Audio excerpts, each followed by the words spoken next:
Now we'll be going over two static and two dynamic movements for the uniarticular hip flexor, otherwise known as the iliopsoas.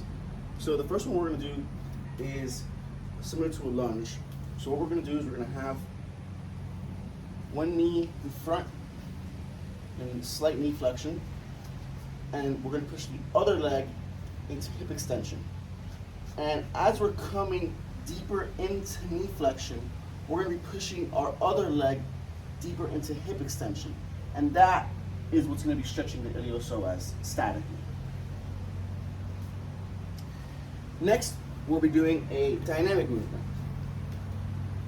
So we're just going to grab a kettlebell, place it on the floor, put our toes into the kettlebell, and simply coming up into hip flexion, dynamically working that iliopsoas.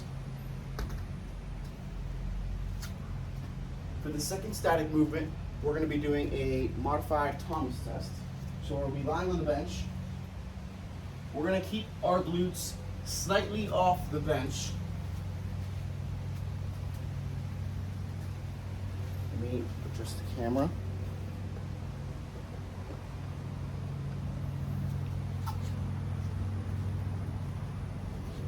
We'll be keeping our glutes slightly off the bench. We're going to bring both legs into bilateral hip flexion. We're going to keep one leg in hip flexion, and we're going to drop the other leg, fully extending the knee into hip extension. And that hip extension is what's going to be statically stretching the iliopsoas.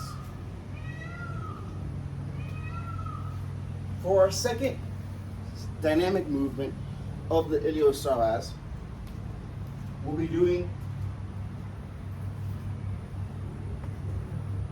a banded movement. So what this is going to look like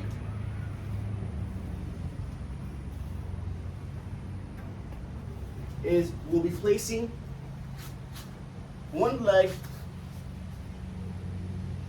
in the band,